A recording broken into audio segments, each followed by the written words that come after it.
রাসূল করিম সাল্লাল্লাহু আলাইহি ওয়াসাল্লাম ইরশাদ করেছেন, যে ব্যক্তি সর্বশেষ জান্নাতে যাবে।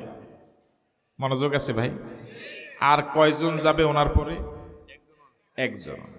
সর্বশেষ যে ব্যক্তি জান্নাতে যাবে, 10 পৃথিবীর সমান জায়গা জান্নাতে আল্লাহ রাব্বুল আলামিন তার জন্য বরাদ্দ দিয়ে রেখেছে। বরাদ্দ দিবে না দেওয়া আছে? কয় পৃথিবী? কয় পৃথিবী? আপনাদের এই গ্রামের নাম শিকারপুর। এটা একটা বাণিজ্যিক এলাকা। জায়গার দাম মোটামুটি অন্য এলাকা থেকে কম না বেশি? বেশি। 1 শতক জায়গার দাম, ভ্যালুয়েবল জায়গা যেগুলো, কত হতে পারে আনুমানিক? 20 লাখ। 20 লাখ টাকা 1 শতক জায়গা। এরকম 100 শতক জায়গা কেনার মতো লোক কি এই ময়দানে আছেন কেউ? এভাবে 100 শতক, এভাবে পুরা শিকারপুর গ্রাম, ময়নামতি ইউনিয়ন নাকি এটা? ময়নামতি ইউনিয়ন, মোকাম ইউনিয়ন, এভাবে বুড়িচং উপজেলা, কুমিল্লা জেলা, এভাবে বাংলাদেশ, এভাবে পৃথিবী। কয় পৃথিবী? শুধুমাত্র লা ইলাহা ইল্লাল্লাহ মুহাম্মাদুর রাসূলুল্লাহ এই সালানটা নিয়ে যাবে। সালান বুঝেন তো? সালান বুঝেন না? হ্যাঁ, ফুজি ফুজি। এই সালানটা নিয়ে, লা ইলাহা ইল্লাল্লাহ মুহাম্মাদুর রাসূলুল্লাহ, এই সালানটা নিয়ে কবরে যাবে। কম পক্ষে 10 পৃথিবীর সমান জায়গা জান্নাতে আল্লাহ পাক তার জন্য বরাদ্দ বহু আগেই দিয়ে রাখছে। এবার আপনাদের কাছে আমার জিজ্ঞাসা, এতটুকু হাদিস রাসূলের যারা শুনেছেন মনোযোগ দিয়ে, বলুন তো, গোটা পৃথিবী, এক পৃথিবী কিনার মতো সালান কি পৃথিবীর কারো আছে? যত ধনী হোক, গোটা পৃথিবী একবার কিনতে পারবে এরকম কোন ধনী মানুষ মনে হয় পৃথিবীতে নাই। বাংলাদেশটাও কিনার মতো লোক তো নাই। এবার এভাবে জবাব দেন, তাহলে বলুন তো আপনার বিবেক খরচ করে, গোটা পৃথিবীর সবচেয়ে দামি সালানের নাম কি?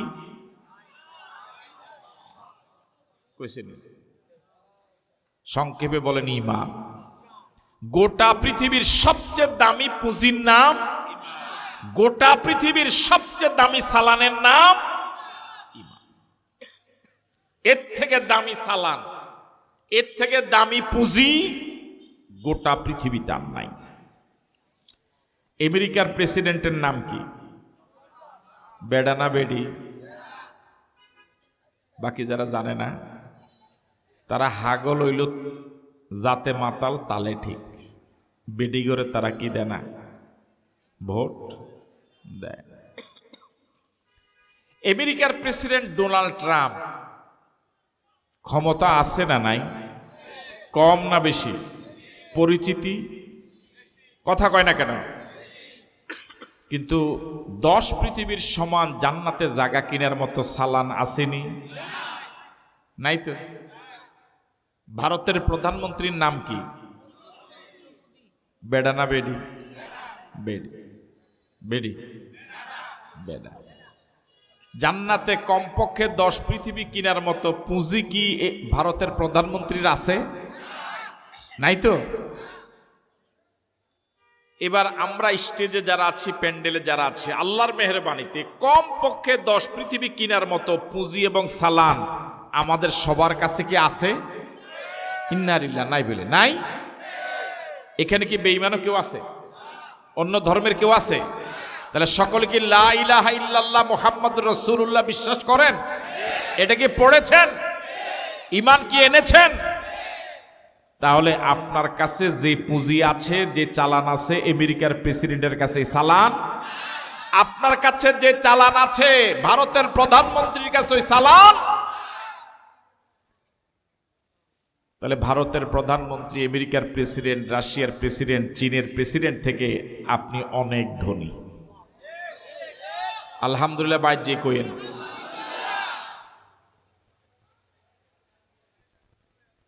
সবাইকে একমত?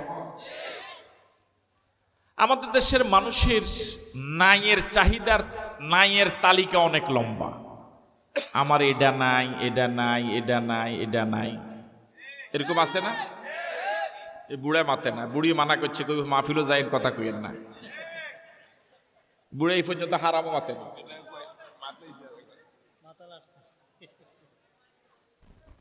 আমাদের শুধু শুনবেন নাই নাই নাই, ঠিক না? নাইয়ের তালিকা অনেক লম্বা।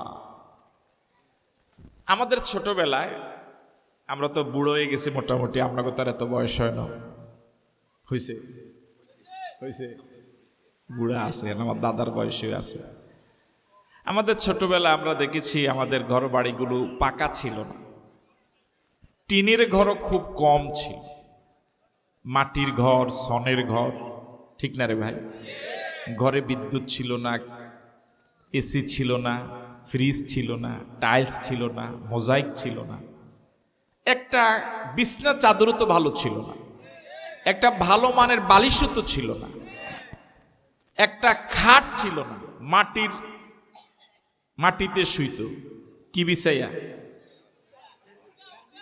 খের বিছাইয়া। খের বিছাই উপর একটা কি দিয়া, ঠিক না? আবার শীত যেন না ঢুকে এরকম খের মোড়াইয়া মোড়াইয়া দৌড়ের তলে, আমেরিকা থেকে আসছে মনে হয় এরা, এরকম দিতেন না? সিংহভাগ বাড়িতে চকিও ছিল না, কারো কারো বাড়িতে একটু মাঠ কি বলে আম গাছের তক্তার চকি ছিল, ঠিক না? 1 কেজি পেঁয়াজ কেনার মতো লোক এলাকায় ছিল না, ওই সময় ফোয়া ছিল। 1 কেজি তেল কেনার মতো লোক হারিকেন দিয়া তুলা রাশি কাঁচের থাল দিয়েও পাওয়া যেত না, সর্বোচ্চ 100 টাকা। কদ্দুর? 100 টাকা। এই বাজার আর সোমবারে আর সোমবারে, ঠিক না? শুক্রবারে শুক্রবারে। আচ্ছা, হাসা করি কনসে ওই সময় মা শাশিরা গড় এটা নাই নাই নাই নাই এরকম কোনো কথা শুনছেন? শুনি। আমার মনে পড়ে না মা দাদি চাচিরা এটা নাই হেডা নাই এরকম নাই হাজারে 2-1 বার শোনা যাইত, তাও নাই এটা বলতো না, এটা আনা লাগবে। এরপর কি না খাইয়া মরছে কেউ? কচ্ছা চেনে নি? কচ্ছা চেনে না মনে হয়। মুড়ি খাইতাম যে মুড়ি, কথা কয় না কেন? এইবার চিনছে কচ্ছা। মুড়ি খাইতেন কেমনে? বই বই না আডি আডি, মজা লাগতো না মনে হয়? মজা লাগতো, ঠিক না রে ভাই? ঘরে তরকারি নাই, মাছ নাই, মা চাষি দাদিরা কোনো অভিযোগ নাই, এ ফুকুর ফাড়ে গেছে, জানান নিছে, হিয়ালি মুত্রা 2 মুঠে উড়াই আনি রান্দিয়ালিস, কি মজা লাগতো। এটি হাসানি না মিশা?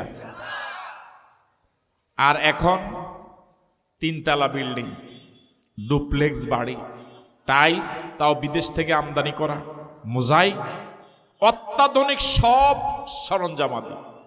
1 খাটের দাম 7.5 লাখ টাকা, এসি ফ্রিজ কি নাই ঘরের ভিতরে। কিন্তু এরপরেও দেখবেন এখন তো পেঁয়াজ একেবারে গরিবরা 5 কেজি কিনে, তেল 5 কেজির নিচে কেউ কিনে না।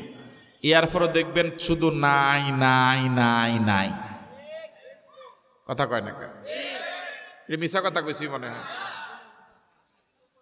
আপনি যত কিনবেন শুধু নাই শুধু নাই শুধু নাই। আর ওই সময় নাই ছিল না, ওই সময় জান্নাতি একটা সুন্দর পরিবেশ ঘরে ছিল, সব ভাইয়েরা মিলে, মা বাবা বোন মিলে একসাথে খাওয়া দাওয়া করত, কি সুন্দর পরিবেশ ছিল, একসাথে বসে গল্প গুজব করত। তার কারণ ওই সময় আল্লাহর কোরআন তেলাওয়াত ছাড়া ঘরের কোনো সদস্য কাজে নামতো না, ঠিক না? আর এখন টাইলস মোজাইক যতই হয়েছে সব সুখ বের হয়ে গেছে। বাবা যদি এক দরজা দিয়ে ঢুকে, ছেলে আরেক দরজা দিয়ে বের হয়ে যায়। এরকম বহু পরিবার আছে বাবা এবং ছেলে 10 বছর কথাবার্তা নাই। জোরে কর, শান্তি নাই। তার কারণ এখন আর কোরআন তেলাওয়াত নাই।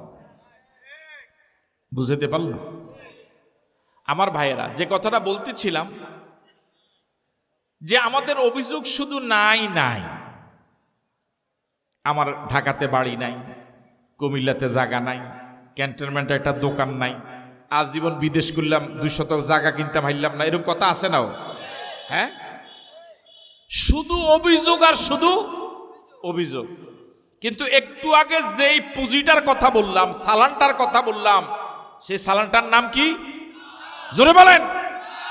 এই সালানটা আমেরিকার প্রেসিডেন্টের নাই, ভারতের প্রধানমন্ত্রী নাই, বর্তমান পৃথিবীর 500 কোটির উপরে মানুষ যারা অন্য ধর্মাবলম্বী তাদের নাই। আমি আপনি গরিব, টাকা নাই, কিন্তু গোটা পৃথিবীর সবচেয়ে দামি পুঁজি, সবচেয়ে দামি সালান, যার নামে ঈমান, কোনো কষ্ট করা ছাড়া সেই ঈমান পুঁজি আল্লাহ পাক দিয়েছে। তাহলে এই একটা পুঁজি যদি এক পাল্লায় দেন, পাল্লা বুঝেন তো, এই পুঁজিটার নাম, আমি এখন আপনাদের জবান এই কোনা দিয়ে ঝামেলা বেশি, ওই চশমা দেখেন, ওই কোনা কথা কয় না। এই সালানটার নাম কি? আরো জোরে বলেন। তাহলে একটা পাল্লায় কয়টা না থাকে বাটকারা? এটা কি কয়? পাল্লি। তো এক পাল্লায় যদি ঈমানটা দেন, আসলে তো ঈমান তো দেওয়া যাবে না, এটা তো ধরা যায় না, ছোঁয়া যায় না। আমি উদাহরণ দিয়ে বললাম, এক পাল্লা যদি মিজান নামক সালানটা দেন, আরেক পাল্লা যদি গোটা পৃথিবীর সব সম্পদ দেন, কোনটা দামি হবে? কোনটা দামি হবে? তাহলে এই সবচেয়ে দামি সম্পদ ঈমান, সবচেয়ে দামি পুঁজি ঈমান, সবচেয়ে দামি চালান ঈমান, এটা কি আল্লাহর মেহেরবানিতে আমার আপনার কাছে আছে? তাহলে আমি আপনি পৃথিবীর কত নম্বর ধনী? কত নম্বর ধনী? এখন থেকে আর নাই নাই এটা কইবেন নি, আর বলবেন যে আমার মতো ধনী কেউ নাই। আলহামদুলিল্লাহ ভাই, যে কইেন। আপনি দেখবেন যদি উপরের দিকে চান, তখন নিজেকে অসহায় মনে হবে। কি মনে হবে? আপনার টিনের ঘর যদি, পাশের বাড়িতে 5 তলা বিল্ডিং যদি শুধু চান, আহারে জীবনটা শেষ। তখন দেখবেন নিজের মনে হইব যে আপনার একারে শৈল্য কিচ্ছু নাই, অথচ এই মাত্র গোস্ত দিয়ে ভাত খাইয়েছেন, মনে হয় যে 100 লাখ শক্তিও, জিব্বা বারে, চোখ হান্দাই গেছে, আহারে মানে কালা আবুল আবুল বাপ, কথা কয় না কেন? চাইছেন কোন নাম? 5 তলার দিকে চাইছেন, আমরা হচ্ছে টিনের ঘর। যদি আপনি নিচের দিকে চান, আপনার টিনের ঘর, পৃথিবীতে লক্ষ লক্ষ মানুষ আছে, আপনার গ্রামে আছে যার সনের ঘর নেই। আমি আপনি বলি শুধু নাই নাই এর তালিকা করি, আছে আছে এটা যদি তালিকা করতাম, তাহলে দেখবেন নাইয়ের তালিকা করার আর তালিকা পাইতেন না।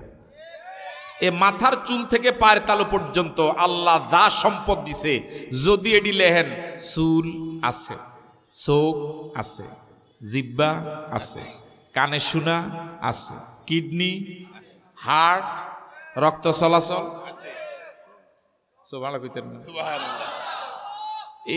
এর কোনটার দাম 1 লাখ টাকা? কনসে দেখি 1 লাখ টাকা দিয়ে কোনটা হন যাব? চোখ পাওয়া যাব, পাওয়া যাব। তাহলে এই আছে আছে আছে আছে কয়ে যদি পায়ের তালু পর্যন্ত শুধু আছে, একটা নখ যদি হসা ধরে কয়েক লাখ টাকা জাগি, মাঝে মাঝে ডাক্তারি খরচ। এ পর্যন্ত তো 80 বছরের নকশিবা লাগে না, এটা আল্লাহ দয়া না? কথা কয় না, কাছে না নাই? অনেকের নকশিবা লাগে, ডায়াবেটিস, হেতার এটা নখ কাটন লাগে, আপনার তো এটা বালা আছে। তাহলে আপনি শুকরিয়া আদায় করার তো আপনার প্রতি 24 ঘন্টার মধ্যে 24 ঘন্টা করা লাগে।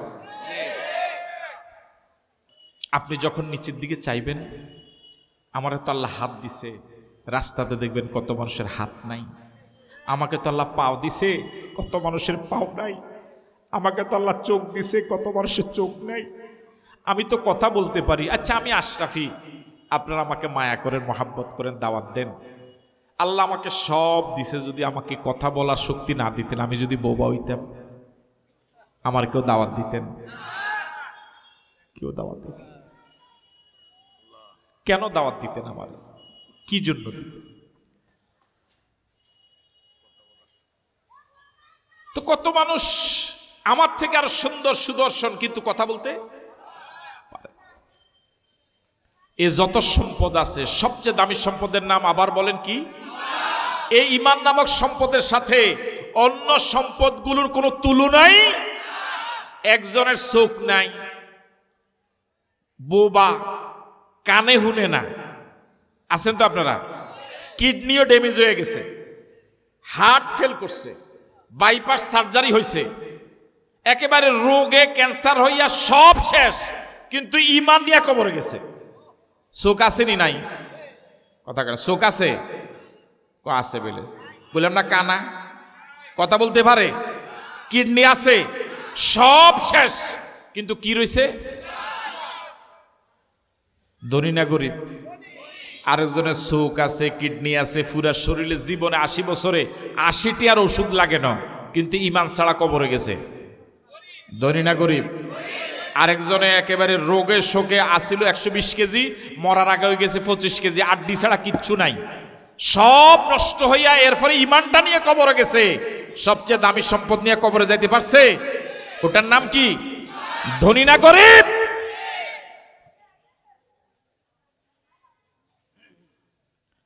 ও শেষ।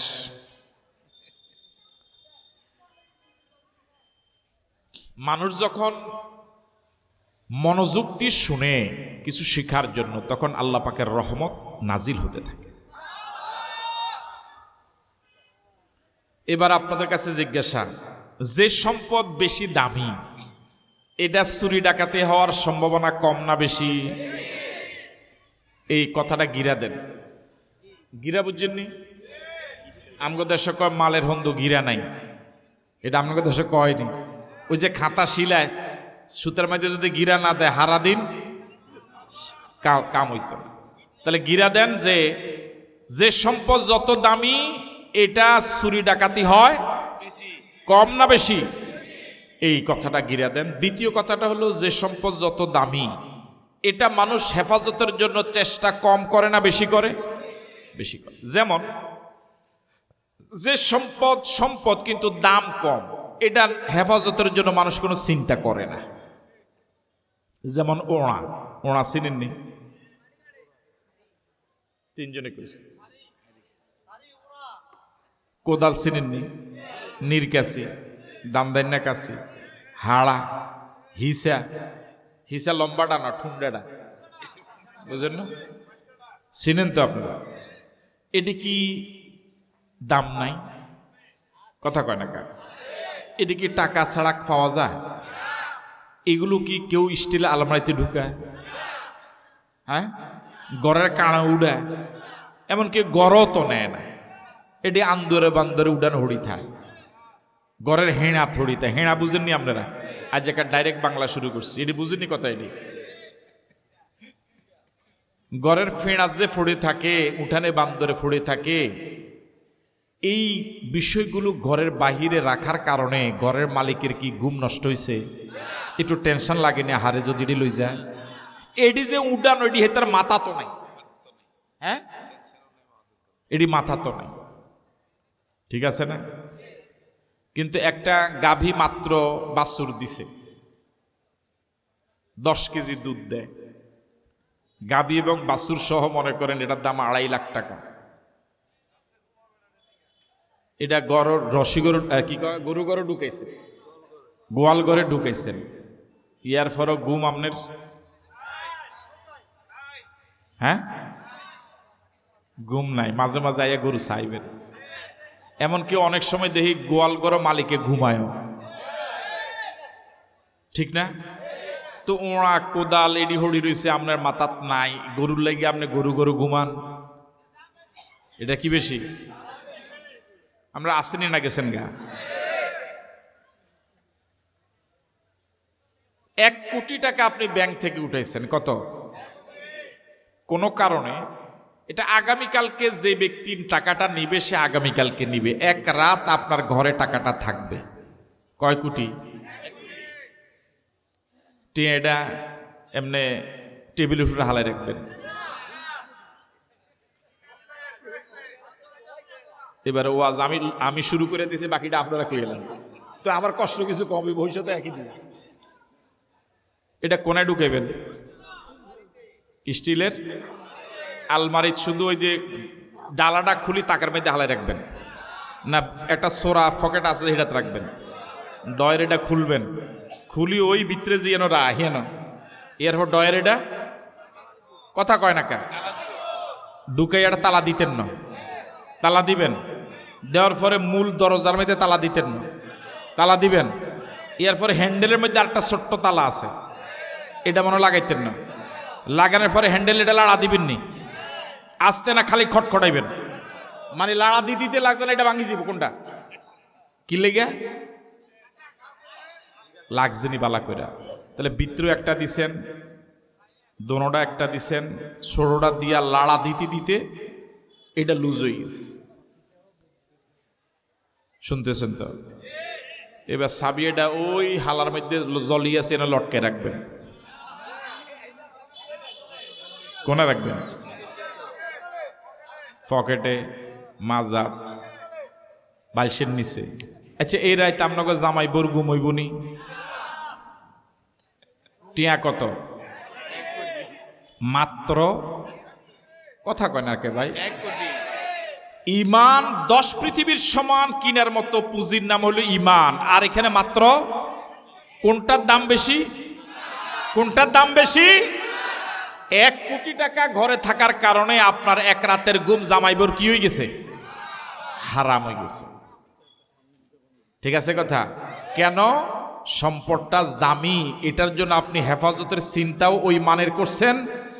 সম্পদ যত দামি হয় এটার পিছনে চোর ডাকাইতেও বেশি নজর পড়ে। এ ব্যাপারে সবাই একমত তো? এবার আবার আগের ফড়াটা নেই, আগে যে ফড়াটা দিছিলাম, একজন ইমানদারের জন্য সবচেয়ে দামি সালানের নাম কি? জোরে বলেন। তাহলে এই ইমানটাও তো, সম্পদ যদি দামি হয় এটার পিছনে যেভাবে চোর ডাকাত থাকে, চুরি হওয়ার সম্ভাবনা, সবচেয়ে দামি পুঁজির নাম ইমান, এটাও তো চুরি হওয়ার সম্ভাবনা। বুঝাতে পারি নাই? দুনিয়ার সম্পদ যেভাবে চুরি হয় তাকে চোর বলে, সবচেয়ে দামি সম্পদের নাম ইমান, এই ইমানের পিছনে চোর আছে, ডাকাত আছে, তাকে ইবলিস বলে। তারে কি কয়? এই ইবলিস 2 ধরনের, মিনাল জিন্নাতে ওয়ান নাস। মূল ইবলিসও আছে, আবার মানুষ ইবলিসও আছে। কথা কয় না কা? দুর্ভাগ্যজনক হলেও সত্য, দুনিয়ার 10 টাকা, 500 টাকা, 1000 টাকা হেফাজত করার জন্য যেরকম সচেতন থাকি, সবচেয়ে দামি সম্পদ ইমান, এটা যে এত দামি এটার দামও বুঝি না, এটা যে হেফাজত করা দরকার এটাও বুঝি না। ইমানের জন্য যে চোর আছে সে চোররেও চিনি না, বরং দুনিয়ার সম্পদ যে চুরি করে তারে ঘৃণা করি। আমার ইমান চুরি করে যে আমাকে বেঈমান বানায় তারে আমি মায়া করে হাদিয়া দেই।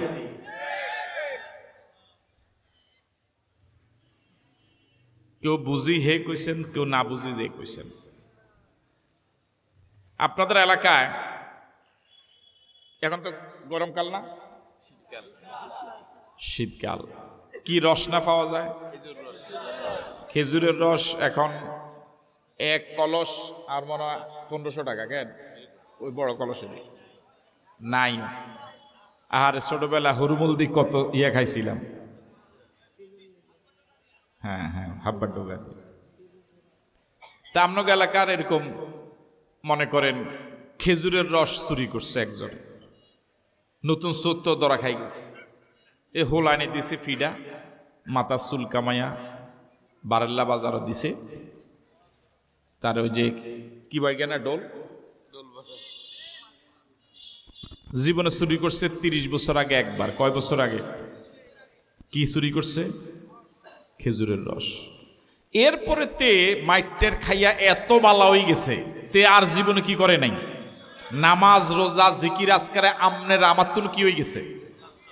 আচ্ছা, এটার একটা ফলা আছে বিয়ের উপযোগী, আপনার একটা মাইয়া আছে, হেতার ফলাটা খুব বালা, হেতার ফলার কাছে আপনার মাইয়াটা বিয়া দিবেননি? তারা দিব তো মনে হয়। কি লেগে? তে চোরের ফুল, তে তো চুরি করে নাই। এই তার বাপে চুরি করছে জীবনে কয়বার? কয়বার? এরপরে কি আর করছিনি? এরপর কিন্তু বালা হয়ে গেছে না, হয় না? জীবনে একবার চুরি করার কারণে তাকে আজীবন আপনি ঘৃণা করলেন, তাকে ব্যয় বানাবেন না, তালুই বানাবেন না। আর যে সকল মানুষরূপী ইবলিসগুলো, ভণ্ডগুলো ইসলাম বিরোধী কথা বলে, কোরআন বিরোধী কথা বলে, নবীর হাদিস বিরোধী কথা বলে, আমার আপনার ইমান চুরি করে, তাদেরকে আমরা ঘৃণা করি না, তাদেরকে নেতা মানি, তাদেরকে স্টেজে জায়গা দেই, তাদেরকে বড় হুজুর মনে করে হাদিয়া দিয়া বিদায় করি।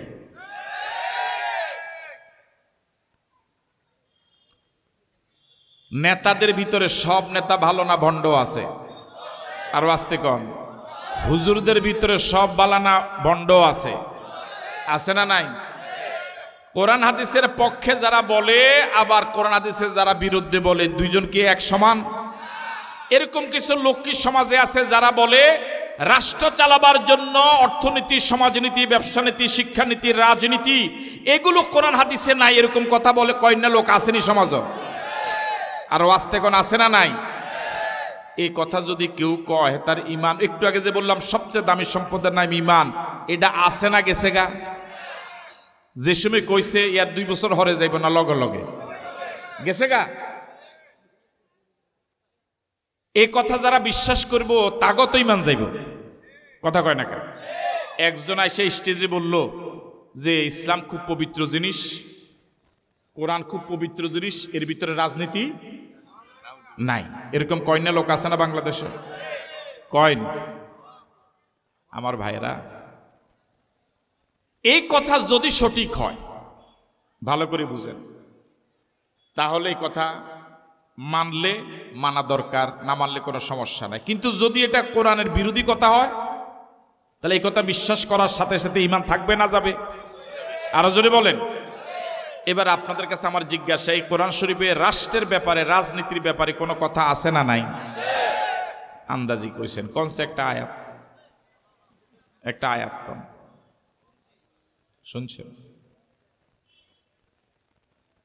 আচ্ছা, আরো সহজ যেটা আপনারা ভালো জানবেন, আমাদের রাসূল কি রাষ্ট্র চালায় নাই?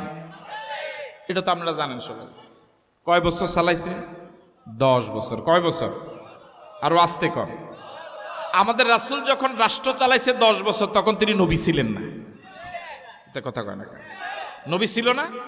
তিনি নবীও রাষ্ট্রপ্রধান। সুবহানাল্লাহ কইেন। নবীও রাষ্ট্রপ্রধান। এবার আপনাদের কাছে জিজ্ঞেস করি, আমরা দাড়ি রাখি কেন? রাসূল রাখছে।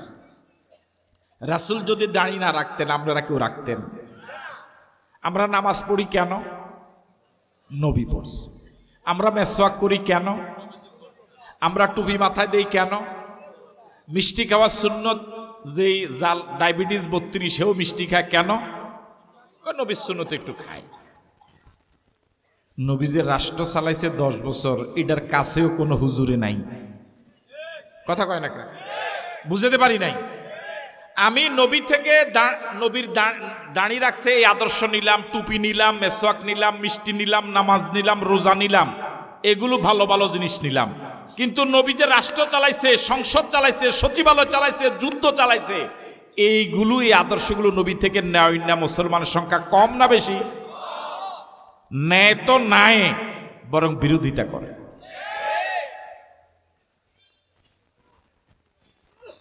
আল্লাহ রাব্বুল আলামিন কোরআন শরীফে বলেছেন, উদখুলু ফিস সিলমে কাফা, তোমরা ইসলামের ভিতরে অর্ধেক ঢুকো। গেছে কেমন হয়? আমরা ইসলামে আধা ঢুকো, ফোনে এক না পুরা এক। ওয়ালা তামুতুন্না ইল্লা ওয়া আনতুম মুসলিমুন, পরিপূর্ণ ইমানদার হওয়া ছাড়া, মুসলমান হওয়া ছাড়া মরবাই না।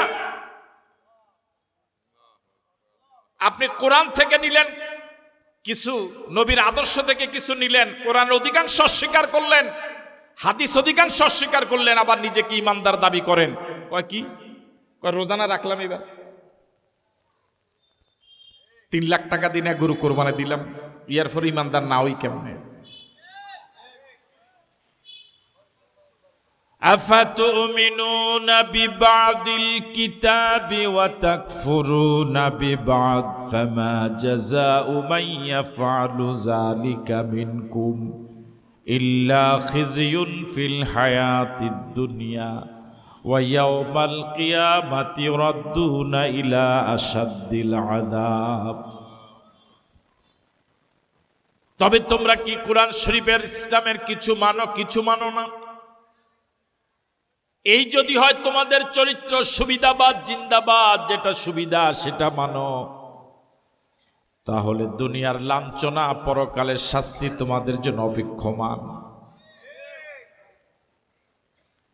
কিছুদিন আগে এক মাহফিলে আমি ওয়াজ করতে আসছিলাম এক সূরা থেকে, এরকম স্টেজ বড়, চেয়ার একটা, আর কমিটির লোকেরা ডাইনে বামে বসা। তো বামে স্টেজে না, স্টেজের নিচে এরকম মাটিতে একজনে আসছে। কে আইছে কনছে? হ্যাঁ, উনি কইছে, কে হাত তোলেন, কে কইছে? দেখা করে ধন্যবাদ আপনাকে, ধন্যবাদ। হ্যাঁ, ভালো কথা তো, বুড়ো লোক। নেতা আইসা কয়, ওই কমিটির যারা বই রয়েছে তার কাছে কয়, হুজুর কোন সূরা আরোগ্য দৈত্য বুঝেন নাই? কিতা বুঝছেন? মানে আমি সূরা জিজ্ঞা ধরছি, এটা শুধু হেতার গার মধ্যে হড়ে, এটা গার মধ্যে হড়নে হেতে শুধু চুলকানি শুরু হয়েছে। তখন হেতে কমিটি লোকের কাছে কয়, হুজুর কোন এই সূরা ইজ্ঞা বাদ দি আরোগ্য দৈত্য কর। এটা কইতে আর ইয়েন নাইতে গেছে, বুঝুনি কথা?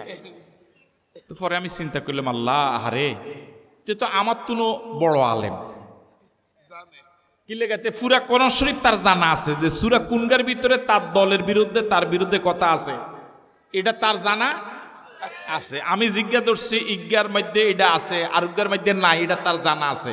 আহারে, তে যদি এই সূরার নাম কই যাইত যে হুজুরের কোন আরোগ্য দৈত্য, এটা না কই যদি কইতো সূরা হিজ্ঞা ধরেন, এটা না ভালো আছে। এখন তো কোরআন শরীফ মুখস্থ আমরা ঈমান আনি। এখন যদি জিজ্ঞেস করি যে কোরআন শরীফকে বিশ্বাস করেন, একজনও অস্বীকার করবে না, সবাই বলবেন। যদি বলি যারা যারা বিশ্বাস করেন হাত তোলেন, সবাই হাত তুলবেন, ওই বাদাম খাইন্য হাত তুলবেন, ঠিক না?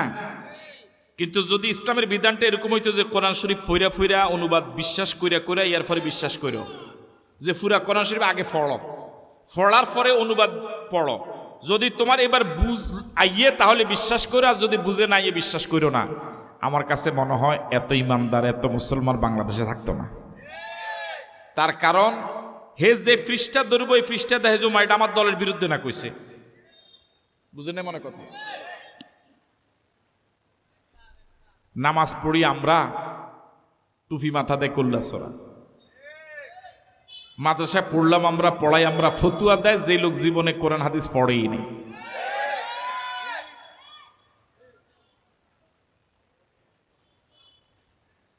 অধিকাংশ মসজিদ কমিটিগুলো, বাকিটা মসজিদ কমিটির সভাপতি সেক্রেটারি তো এমন লোক হওয়া দরকার যিনি ইমাম সাহেবের অনুপস্থিতিতে জুমার খুতবা দিতে পারবে, যিনি ইমাম সাহেবের অনুপস্থিতিতে ফজর মাগরিব এশার নামাজ পড়াতে পারবে। এই জাতীয় কমিটির লোক সংখ্যা সারা বাংলাদেশে কম না বেশি? একেবারে রেয়ার। মানে তারা মসজিদের বারে জায়গাও মাতবরি করব, আল্লাহর ঘরেও কি করব, হুজুরগো জায়গা মসজিদের বাহিরেও নাই, মসজিদের ভিতরেও নাই। ইয়ার পরে দেশটা বেলে খাই লাইছে হুজুররা, হে তারা কিচ্ছু করে না। কি অবাক করা কথা! তুমি কেমনে জানলা কোরআনে রাজনীতি নাই? কোরআনে যা নাই এটা তো করণে জায়েজ নাই, কথা কয় না কা? আমরা যা কিছু করি সব কোরআন হাদিস অনুযায়ী। তো তুমি যদি বলো ইসলামের রাজনীতি নাই, তাহলে যেটা ইসলামে নাই এটা তুমি করো কা? কথা কয় না কা? ইসলামে যেটা নাই এটা ইসলামের পক্ষে না, ইসলাম বিরোধী। তাহলে তুমি যেহেতু তুমি নিজে ফতুয়া দিছো যে ইসলামে কি নাই, রাজনীতি নাই, তা বোঝা গেল যে তুমি ইসলাম বিরোধী কাজ করো। কেউ যদি ঘুষ খায় সে ইসলামের পক্ষের কাজ করলো না বিরোধী কাজ করলো? কেউ যদি বলে রাজনীতি ইসলামে নাই, তাহলে সে যদি রাজনীতি করে সে তো ইসলাম বিরোধী কাজ করলো। তুমি নিজে ইসলাম বিরোধী কাজ করো, আরেকজনের ফতুয়া দাও।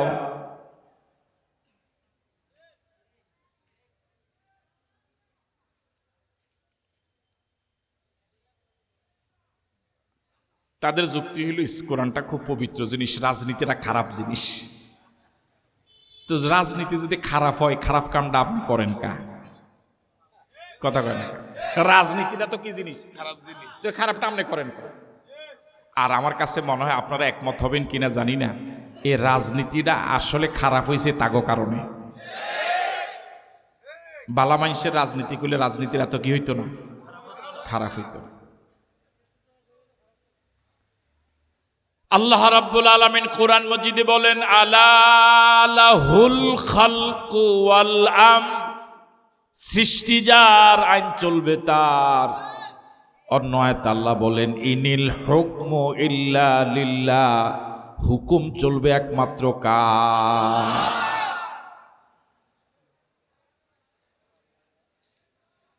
কাদিয়ানীরা ইমানদার না কাফের? এটা কি আপনারা জানেন না? স্টেজে যারা আছে তারাও জানে কাদিয়ানীরা যে কাফের। বাংলাদেশের হুজুরদের মধ্যে কত কাজ্জা দেখছেন না? আরে আই আবার যাই বেদের বেরাম দড়ি রাও না যায়। কাদিয়ানীর যে কাফের, এই ব্যাপারে সব হুজুর কি, সব হুজুর একমত। আচ্ছা, কাদিয়ানীরা যে কাফের, তারা কি নামাজ পড়ে না? ঢাকা বক্সিবাজার গেলে দেখবেন কাদিয়ানী মসজিদ আছে, তারা টুপি মাথার দেয় না, দাঁড়ি রাখে না, তো তারা কাফের হইল কেন? কাদিয়ানীরা পুরা কোরআন শরীফ অস্বীকার করে বেঈমান হয় নাই। কাদিয়ানীরা কোরআন শরীফের একটা সূরা অস্বীকার করে বেঈমান হয় নাই, একটা আয়াত অস্বীকার করে বেঈমান হয় নাই। মা কানা মুহাম্মাদুন আবা আহাদিম মির রিজালিকুম ওয়ালাকির রাসূলুল্লাহি ওয়া খাতামান নাবিয়্যিন। এই আয়াতের শেষ দুইটা শব্দ ওয়া খাতামান নাবিয়্যিন, একসাথে যাকে আমরা বলবো খতমে নবুয়ত, আমাদের নবী সর্বশ্রেষ্ঠ নবী। এটা যেভাবে বিশ্বাস করা লাগবে ইমানদার হওয়ার জন্য, এটাও বিশ্বাস করা লাগবে আমাদের নবী সর্বশেষ নবী। কাদিয়ানীরা সর্বশেষ নবী খতমে নবুয়ত বিশ্বাস করত না। এই জন্য কোরআন শরীফের দুইটা আয়াত অস্বীকার করে চিরদিনের জন্য কি হয়ে গেল? কেউ যদি বলে কোরআন শরীফের রাজনীতি নাই, এই কোরআন শরীফে রাষ্ট্রীয় অবকাঠামো, রাষ্ট্রের বিধিবিধান, অর্থনীতি, সমাজনীতি, ব্যবসানীতি, শিক্ষানীতি, রাজনীতি, স্বরাষ্ট্রনীতি, পররাষ্ট্রনীতি, সংসদ, সচিবালয়, আমার ভাইরা ব্যবসা বাণিজ্য, এই রাষ্ট্রের যাবতীয় বিষয় যা আছে এই কোরআন শরীফের রাষ্ট্রীয় এই রাজনীতি সংক্রান্ত আয়াত আছে কয়েক। কাদিয়ানীরা দুইটা শব্দ স্বীকার করে চিরদিনের জন্য কাফের হয়ে গেল। আপনি ইসলামের রাজনীতি নাই, কোরআন শরীফের রাজনীতি নাই, এটা অস্বীকার করার কারণে শত শত আয়াত অস্বীকার করে ইমানদার থাকেন কেমন করে? আমাদের রাসূল 10 বছর রাষ্ট্র চালালেন। এই 10 বছর কি আল্লাহর নবী কোনো কথা বলে নাই? কথা কয় না? 10 বছর রাসূল যখন রাষ্ট্রপ্রধান, তখন কি রাসূল দুই একটা কথা বলেছে না? হাজার হাজার। 10 বছরে আল্লাহর নবী হাজার হাজার কথা বললেন। রাসূল যা বলেন তার নাম হাদিস, তার নাম কি? এবার আপনাদের কাছে জিজ্ঞাসা, রাসূল যখন রাষ্ট্রপ্রধান 10 বছর, ওই 10 বছর রাসূল যত কথা বলেছেন, সিংহভাগ কথাই তো রাষ্ট্রের বিষয়ে বলেছেন। যিনি রাষ্ট্রপ্রধান তিনি যা বলবে সিংহভাগ কথাই তো রাষ্ট্রের ব্যাপারে বলবে। অন্যান্য দেশের সাথে সম্পর্ক কেমন হবে, অর্থনীতি কেমন হবে, রাজনীতি কেমন হবে, এই ব্যাপারে তো কথা বলবে। তাহলে রাসূল 10 বছর যা বলেছেন সিংহভাগ কথা রাষ্ট্রের ব্যাপারে বলেছেন, রাজনীতির ব্যাপারে বলেছেন। কেউ যদি বলে ইসলামের রাজনীতি নাই, সে কোরআন শরীফের শত শত আয়াত যেভাবে অস্বীকার করে, রাসূলের হাজার হাজার হাদিস অস্বীকার করে। এত কিছু অস্বীকার করে ইমানদার থাকে কেমন করে? শুধুমাত্র 5 বছর পরে নতুন একটা টুপি জাতা দিয়ে মাথা দিলে ইমান কি হয়েছে? সুবহানাল্লাহ কই এলা নিয়ে ওগো সুবহানাল্লাহ। আমি বুঝাবার চেষ্টা করেছি, কতটুকু পেরেছি জানি না। মূল বিষয় হলো সবচেয়ে দামি সম্পদের নাম ইমান। 1 লাখ টাকা রক্ষা করার জন্য, চোর ডাকাতের হাত থেকে রক্ষা করার জন্য মানুষ চোর ডাকাতের সাথে মারামারি করে না? আর আমার আপনার জীবনের সবচেয়ে দামি সম্পদ ইমান। আমাদের ভণ্ড নেতারা, ভণ্ড আলেমেরা, ভণ্ড লোকেরা এভাবে এরকম কিছু কথা বলে আমাদের লাখ লাখ মানুষের ইমান চুরি করে নিয়ে যায়। তাদেরকে আমরা ঘৃণা করি না, বরং তাদেরকে আবার সাপোর্টও করি, সমর্থন করি, নেতাও বলি। সম্পদের যেরকম চোর আছে, ইমানের তো কি আছে? চোর আছে। আপনি যদি নেতা হন, আপনি এসে সমাজের কথা বলেন, রাষ্ট্রের কথা বলেন, ইসলামের রাজনীতি আছে না নাই এই কথা আপনি করানোর দরকার নাই। আপনি তো ইসলাম সম্পর্কে কিছু জানেন না, কথা কয় না। আমাদের দেশের মানুষ নামাজ রোজা ছেড়ে দিয়েছে কোরআন শরীফের হাতে, আর সমাজ এবং রাষ্ট্র ছেড়ে দিয়েছে এমন লোকদের হাতে যারা কোরআন শরীফ পড়তেই জানে না, ঠিক না? যেই লোক সূরা ফাতিহা সোজা করতে পারল না, এই লোকের হাতে সমাজ রাষ্ট্র গেলে সে সমাজ রাষ্ট্রের সোজা বানাইব কেমনে? যে 5 ওয়াক্ত নামাজ যথাসময় পড়ে না, আল্লাহর হক যে আদায় করে না, তার নেতা বানাইলে সে বান্দার হক আদায় করব না ফুরেডে মারি দিব? সৈয়ালের ভাঙ্গা ঘর, কবিরাজের নিত্যিজ্বর। যে নিজের ঘর সামলাইতে পারে না, তারা দরবার হয় না, আপনার ঘর কেমনে সামলাইব? কথা কয় না? আল্লাহ আমাদেরকে বুঝদান করুক। তাহলে সবচেয়ে দামি সম্পদের নাম, খুব আস্তে কর মায়ের হইতে পারে, সবচেয়ে দামি সম্পদের নাম। তাহলে জীবন চলে যেতে পারে, সবচেয়ে দামি সম্পদ ইমান দেব না? রাজি আছি? যেই কোনো মূল্যে আমি ইমান নিয়ে কবরে যেতে চাই, রাজি আছি? কারা কারা রাজি? দুহাত তুলে দেখান।